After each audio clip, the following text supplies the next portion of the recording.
지구인들아! 구독을 부탁한다! 여기 새아이의 엄마인 캐시와 양아버지 데드풀, 아니 조지 역의 라이언 레이놀즈가 있습니다. 어린 시절 클로이 모래치의 모습도 보이는군요. 이렇게 영화는 자상한 양아버지와 엄마, 그리고 새아이의 모습을 보여주며 시작합니다.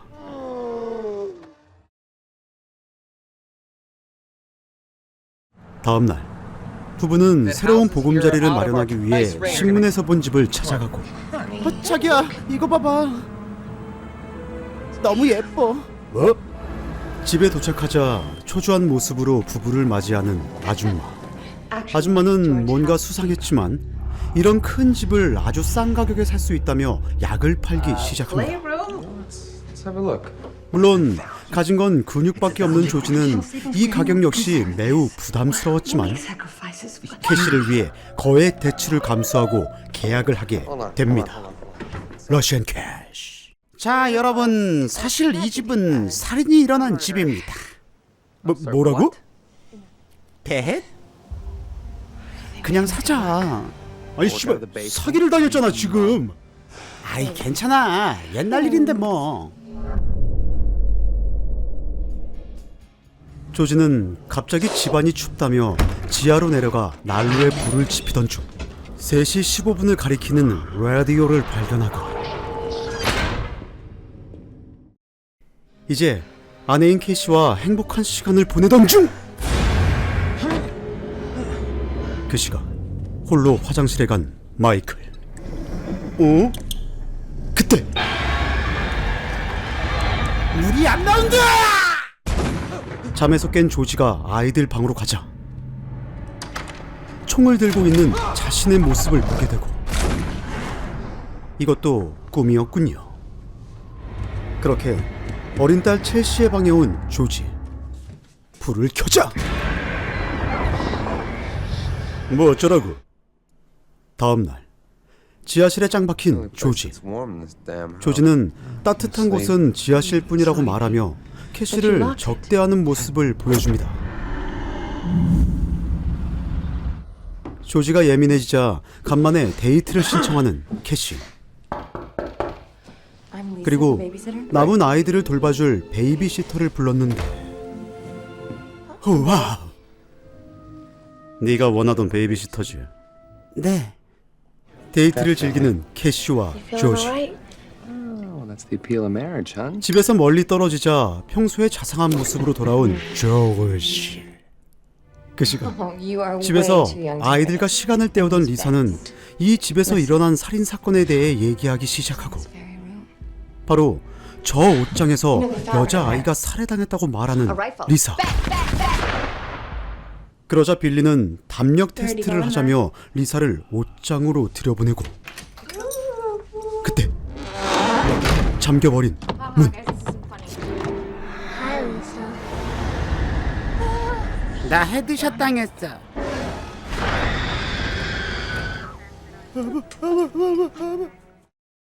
집에 돌아온 조지는 또다시 난폭한 모습을 보이며 가족들에게 폭언, 욕설 및 인격 모독을 퍼붓습니다. 그 말이 너무 심한 거 아니오? 그렇게 점점 날이 지날수록 뭔가에 조종당하는 듯한 행동을 보이는 조지. 속상했던 캐시는 동네 신부님을 찾아가 테마 의식을 요청하고, 내가 바로 테마 전문이거든. 정말요? 날 못 믿나? 곧장 테마 의식을 거행하는 신부. 넌 오늘 뒤졌다, 이 새끼야. 자, 성수를 받아라. 어? 아니, 뭐야 이거? 하지만 그때 사람 살려! 반스론!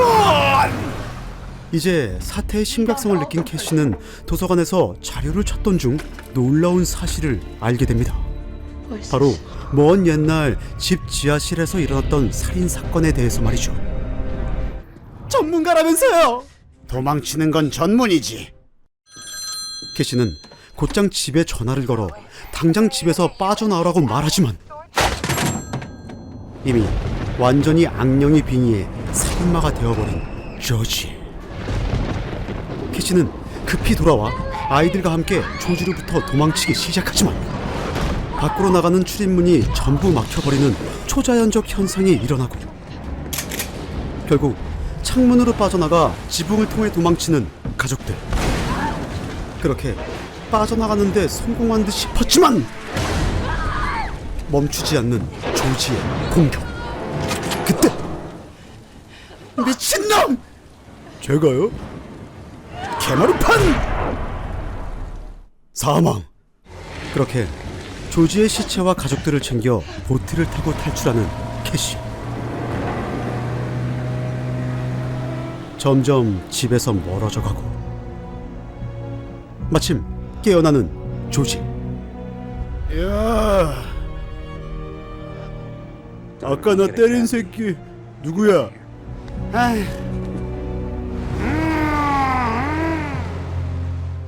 이 영화는 2005년 작품으로 실화를 바탕으로 만들어진 데드풀 주연의 아미티빌 호러입니다.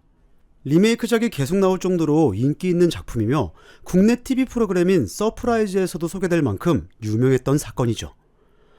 사실 제일 나쁜 사람은 부동산 아줌마로 이 정도면 거의 사기꾼이 아닌가 싶지만 아무튼 집 계약할 땐 다들 주의하자는 교훈을 얻을 수 있는 영화. 이상 아미티빌 호러였습니다. 구독과 좋아요 안 누르면 넌 오늘 뒤졌다 이 새끼. 여기는 아메리카. 조개를 캐는 한 여성이 있습니다. 그리고 이 남자는 로라의 남편 마틴. 마틴은 투자자로 상당한 부를 가진 멋진 남편으로 보이는군요. 에이 드레. 부부는 이 비싸 보이는 신혼집에서 행복해 보이는 나날을 보내고 있었습니다.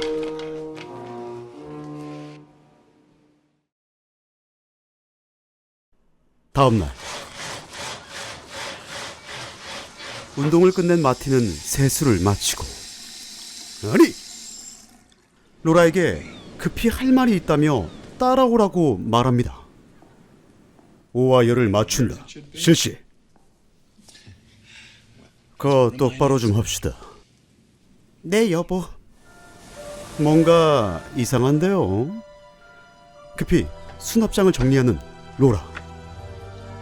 오와 열. 됐어. 완벽해.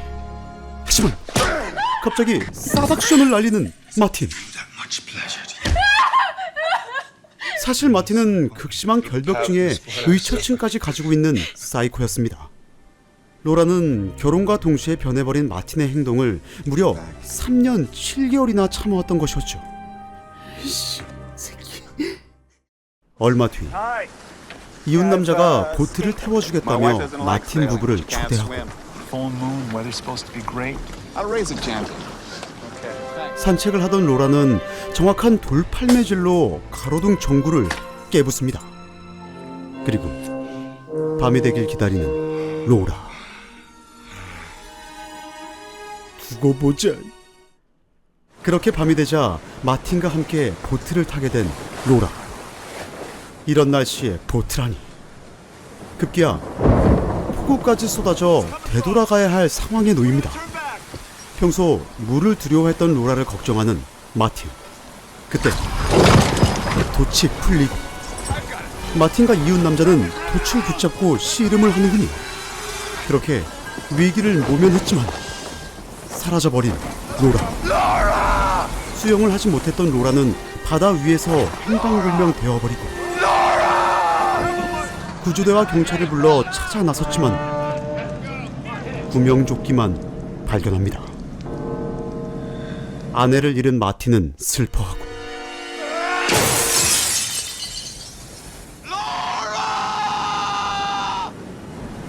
로라의 장례식을 치르는 마틴.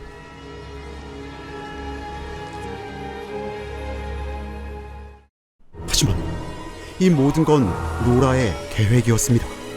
로라는 몰래 수영교실을 다니며 국가대표급 수영선수가 되었고 남편에게서 도망치기 위해 오랜 기간 준비를 해왔던 것이죠. 그리고 남편과 구조대가 바다를 수색하는 사이 미리 준비해두었던 짐을 챙겨 달아난 것이었습니다.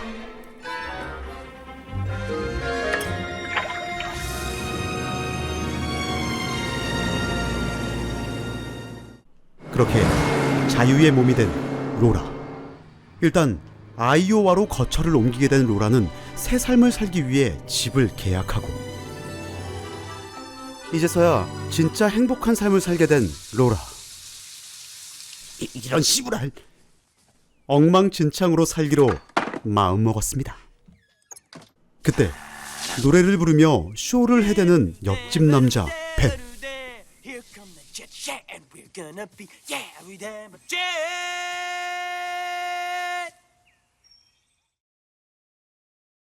그날 밤 저녁 준비를 하는 로라. 이웃집에 사과나무를 발견한 로라는 상식이 없는 건지 사과를 훔치기 시작하고, 나무 주인인 벤이 나타나자 당당하게 사과 파이가 먹고 싶었다고 말하는 로라. 더러워서 안 먹어. 하지만 벤은 사과를 잔뜩 가져와 로라에게 작업을 거는군요. 그 시각 홀로 산책을 하던 중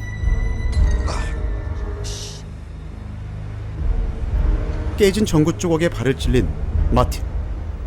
그리고 회사에서 일을 하던 중 로라의 지인이라고 말하는 사람과 통화를 하게 된 마틴은 로라가 몰래 수영교실에 다녔다는 사실을 알게 됩니다.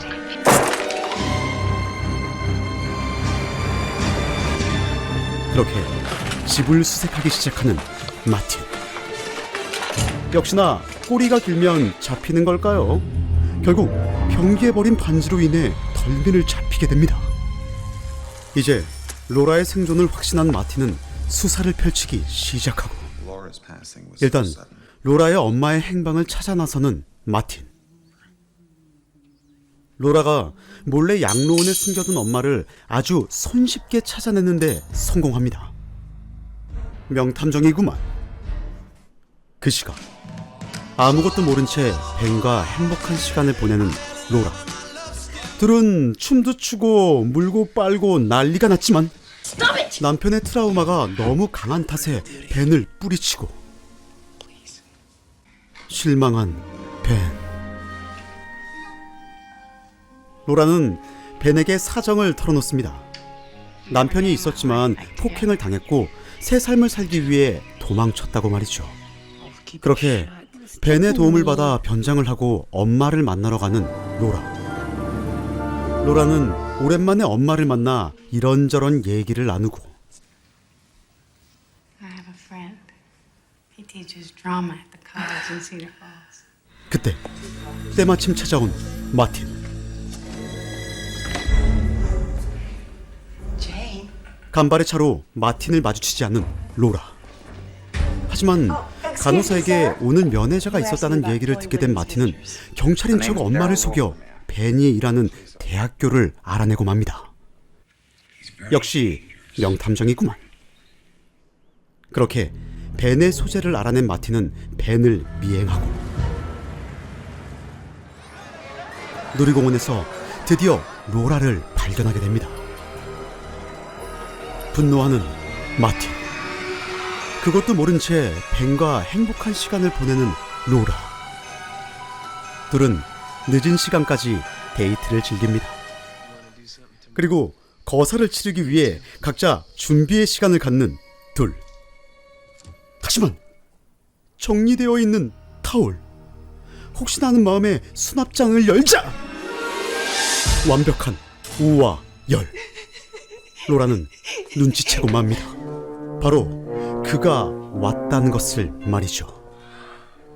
조조딸이. 그때 마침 벤이 찾아오고, 오늘은 피곤하다며 벤을 돌려보내는 로라. It's really not a good time, okay? Good night, sir. 하지만 눈치가 빨랐던 벤은 패기 있게 문을 부수고 들어와 마틴에게 쳐맞고 기절을 해버립니다. 뭐야 이 새끼. 분위기를 잡는 마틴. 그 순간 일에 망설임도 없이 총을 쏴버리는 로라. 마틴은 어차피 경찰 따윈 도움이 되지 않을 거라며 신고할 테면 해보라고 말하고 경찰에 전화를 거는 로라. 해보라고 한번. 빨리 오세요. 지금 사람이 죽을 거니까요. 오이? 뒤져라 새끼야! 그렇게 마틴을 죽여버리게 된 로라. 하지만 지옥까지 함께 가자. 이 씨발. 슬퍼하는 로라. 벤은 이제서야 정신을 차리고 안도하는 둘을 보여주며 영화는 끝이 납니다. 한건 해결했다! 이 영화는 1991년 작품으로 줄리아 로버츠 주연의 스릴러 영화 적과의 동침입니다. 초반부에 행복하게만 보이는 모습과 달리 남편이 사이코였다는 사실은 상당히 충격적이었으며 지금도 기억에 남는 영화 중 하나입니다. 영화는 등장인물도 적고 내용 전개도 빨라 지루할 틈이 없이 흘러가지만 개인적으로 한 가지 아쉬운 점은 로라의 계획이 너무 허술했다는 거죠. 나름 치밀하게 계획한 것 같았지만 로라가 엄마를 다른 곳으로 옮기기 전 양로원을 마틴은 이미 알고 있었으며 수영교실에 남편 직장 전화번호를 남기지 않나, 반지를 변기에 대충 버리질 않나 치밀하지 못한 부분이 있었지만 또 너무 완벽하면 영화가 10분 안에 끝나버리니까 이해하고 넘어가도록 하겠습니다. 아무튼 재미있는 스릴러 영화이니 꼭 한번 보시길 추천드리며 이상 적과의 동침이었습니다. 구독과 좋아요 땡큐. 여기는 미국의 한 고등학교.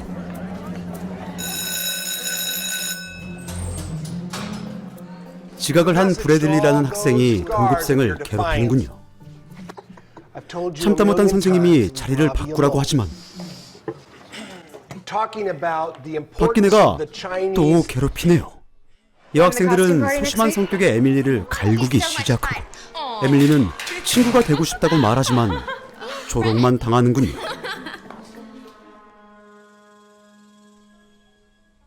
이제 점심시간. 괴롭힘 당하던 친구들이 한자리에 모여 회의를 하고 있습니다. 그때 날아오는 우유팩. 착한 라비는 우유를 곱게 가져다 줍니다. 이 친구는 핵인싸로 학생들 모두와 친하게 지내는 커티스입니다. 직업이 연예인이라네요.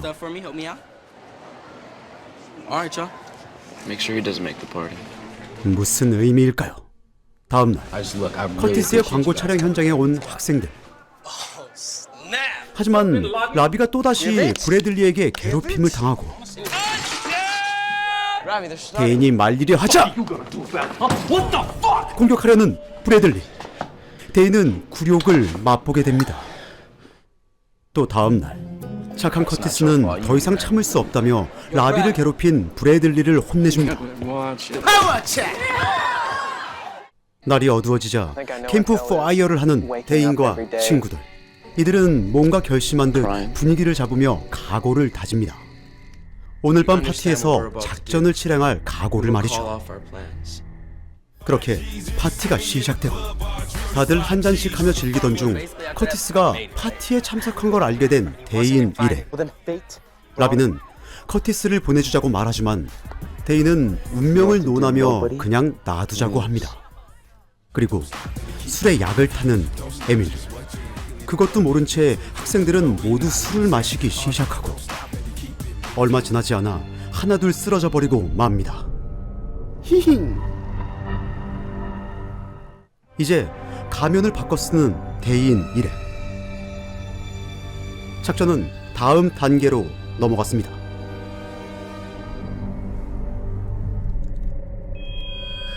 학생들이 정신을 차리자 손발을 포박당한 상태였고 등장하는 왕따들의 왕, 킹 오브 킹따, 바로 대인이죠. 대인은 여태 괴롭힘 당한 걸 대갚아주겠다며 협박을 하기 시작하고 아직도 정신 못 차린 한 학생에게 빵!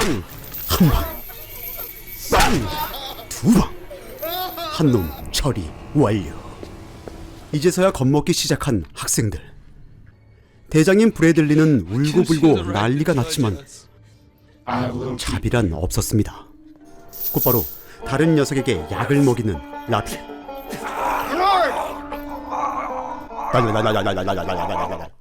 뭘 먹인 거야? 깔라만시 원해. 밤은 깊어가고 괜히 한 대 쳐맞은 브래들리. 그 순간 탈출을 시도하는 커티스, 달려드는 라비. 자신을 위해 싸워준 커티스를 지키고 싶었던 라비는 결국 대인의 손에 죽임을 당하고 맙니다. 나쁜 자식. 그렇게 탈출한 커티스는 추격을 피해 한 오두막에 도착하고 Open up, please. 도움을 청해보지만 Stand up. 브래들리는 울먹이며 정체를 밝히라고 말하고 가면을 벗는 데인. 누구... 이제 하나씩 가면을 벗는 데인의 친구들. 난 에밀리. 난 잭. 난 앤디. 꼭 그렇게 다 가져가야만. 붙잡혔던 커티스는 이 집의 주인이자 월남전 붙잡혔던 커티스는 이 집의 주인이자 월남전 참전 용사인 파커에게 도움을 요청하고 결국 파커가 나서 학생들을 구해내기로 합니다. 하지만 후위트를 당해버린 파커. 커티스는 탈출에 성공했습니다. 한 놈은 처리했네요. 리더인 데이는 평소 가장 악질이었던 브래들리를 공훈하기 시작하고 결국 브래들리의 척추를 찔러버리는 데인. 너무 아프겠다. 그 순간 쳐들어온 커티스. 데이는 평소 친했던 커티스를 그냥 보내려 하지만 커티스는 친구인 데인을 막으려 합니다. 하지만 데인은 그렇게 커티스에게 막타를 날리려던 순간 에밀리가 데인을 쏴버립니다. I've had enough. 그렇게 책임은 모두에게 있다는 말을 남긴 채 에밀리 사망. 이제서야 도착한 경찰. 처음부터 대인 일행들은 죽음을 각오한 채 일을 벌인 것이었죠. 그렇게 사건은 마무리되며 영화는 끝이 납니다. 이 영화는 2010년 작품으로 주제가 상당히 무거운 편이지만 영화는 영화로만 봐주셨으면 좋겠습니다. 이상 영화 더 파이널이었습니다. 감사합니다. 여기는 미국의 도로. 캠핑카를 타고 어디론가 향하는 친구들이 있습니다. 하지만 길을 잃었는지 계속해서 지도만 쳐다보는 맷. 그렇게 한없이 밤길을 달리던 중 창밖을 쳐다보는 준. 뭔가 불빛 같은 게 보이고 차의 라디오까지 먹통이 돼버립니다. 밖에선 이상한 불빛이 계속해서 차를 쫓아오고 궁금했던 맷이 밖을 쳐다보자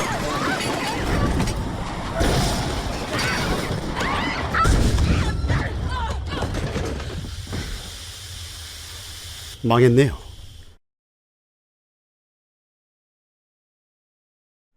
열받은 맷은 차에서 내려 한 남성의 아구창을 날려버립니다. 제가 보기엔 맷의 잘못이 더 큰 것 같은데 말이죠. 그때 준은 조가 부상을 당했다며 친구들에게 알리고 조금 전 충격으로 인해 주방용 칼이 하필 조의 어깨에 박혀버린 상황. 뽑아주라! 아우, 너무 징그러운데. I wouldn't do that if I were you. 등장하는 리차드. I'm not a 리차드는 doctor, but I have 안전 some 교육을 받았다며 칼을 뽑으면 더 위험할 거라고 경고합니다. Please help us. 곧장 리차드는 응급처치를 하며 친구들을 안심시키고 그 순간 이들을 살피는 무언가. 아무튼 조를 빨리 병원으로 옮겨야 하기 때문에 맷은 차를 수리하기 시작하고 그때 숲속에서 뭔가 인기척이 들리자 맷은 릴리의 장난이라고 판단한 건지 숲속으로 향합니다. 릴리는 차 안에 있는데 말이죠. 이상함을 느낀 릴리가 밖을 나가보지만 맷은 없었습니다. 그 순간 아무 일도 없군요. was looking for you. 그때 둘은 차로 들어와 조의 상태를 보게 되고 Joe. 곧장 리차드도 달려왔지만 조의 상태는 생각보다 심각했습니다. 동맥이 파열됐다나 뭐라나. 아무튼 근처의 불빛과 전선을 본 것 같다며 도움을 청하러 가자고 넷에게 말하고 그렇게 둘은 산속으로 향합니다. 얼마 걷지 않아 불빛을 발견한 둘. She wouldn't give me the time of day when. 사라진 맷. 당황한 리차드는 맷을 불러보지만 맷은 어디에도 없었습니다. 그때 놀란 리차드는 급히 총을 꺼내 경계태세를 취하고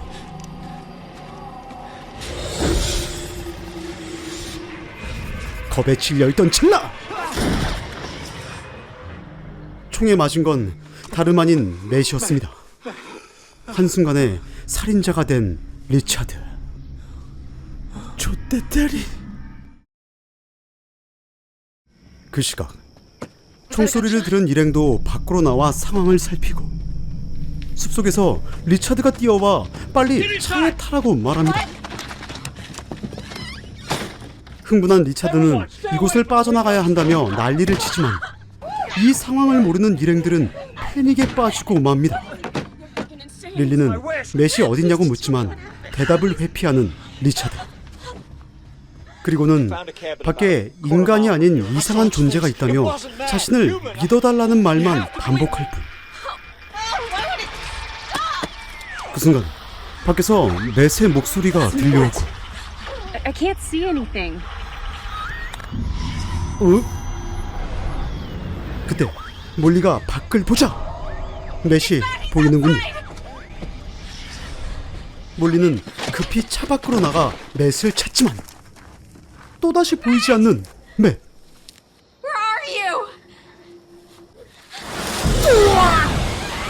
공중으로 날아간 몰리. 이제서야 사태의 심각성을 느낀 일행들은 급히 차로 돌아왔지만 조는 과다 출혈로 사망해버립니다.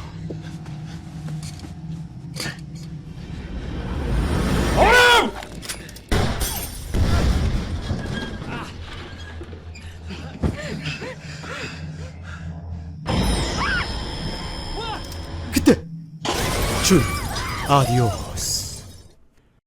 놀란 릴리는 도망을 치고 드디어 정체를 드러낸 외계인들.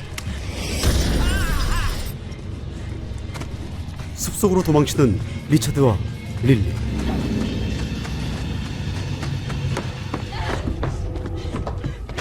그때 리차드였네요.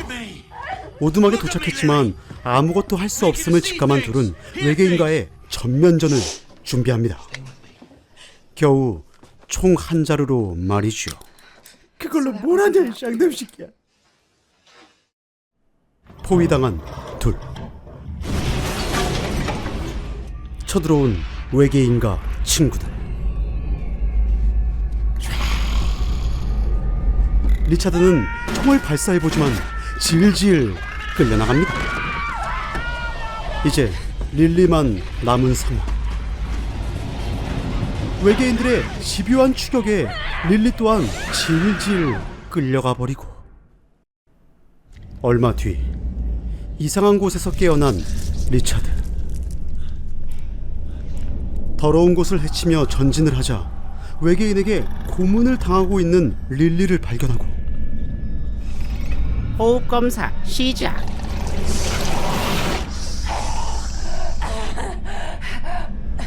뭘 하고 있는 걸까요? 못생긴 외계인 둘은 릴리의 복부를 살피며 장기를 만지기 시작합니다. 아, 여기를 이렇게 해서 이렇게.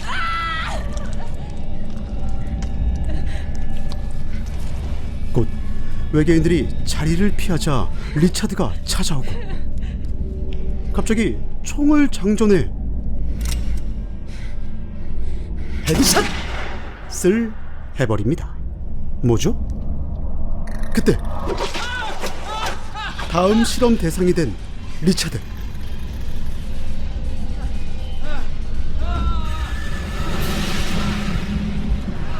이번엔 리차드의 심장을 주물럭 하는데요. 그리고는 코딱지를 시원하게 파준 뒤 신체 검사를 마칩니다.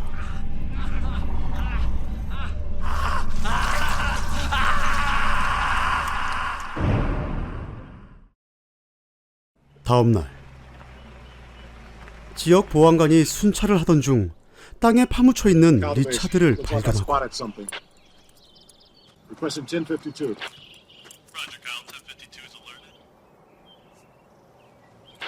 Kyle to base. 그 순간 리차드가 깨어나며 영화는 끝이 납니다. 이 영화는 2007년 작품으로 실제 외계인 납치 사건의 진술로 만들어진 영화입니다. 물론 믿거나 말거나지만 말이죠. 리차드의 얘기를 조금 더 해보자면 리차드는 트럭에서 100마일 떨어진 아리조나 사막에서 발견이 됐고 지금도 유명한 피닉스의 빛이라 불리는 사건이 일어난 지 일주일이 지난 뒤였습니다. 리차드는 사건 이후 1년이 넘게 반정신분열 상태로 지냈고 몸과 옷에서 발견된 피와 실종 보고된 사람들과의 연관성 또한 찾아내지 못했다고 하네요.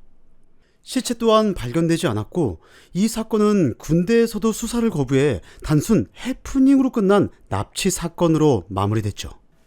지금 현재도 UFO 목격설과 외계인 납치설은 꾸준히 나오고 있지만 예전만큼의 흥미가 없어졌다고 해야 할까요? 외계인이 인류를 창조했다는 수많은 가설, 그리고 고대 벽화에 그 흔적들이 발견되는 모습들을 보면 신기함을 넘어서 정말 존재했을까라는 상상을 하게 만들죠. 여러분들은 외계인의 존재를 믿으시나요? 우주는 우리가 가늠할 수 없을 만큼 크기 때문에 전 외계 생명체가 있을 거라고 믿고 있지만 영화의 내용처럼 납치로 인한 인체 실험은 아직 잘 모르겠습니다. 영화는 B급 영화인 만큼 유명한 배우가 나오진 않지만 저예산 영화의 장점인 연출 기법을 통해 그 한계를 극복한 흔적들이 많이 보입니다. 물론 편집된 부분이 많아 그 긴장감을 영상에 다 담아내진 못했지만 연출력만큼은 확실히 공포감과 스릴을 잘 살려준 작품이라고 생각합니다.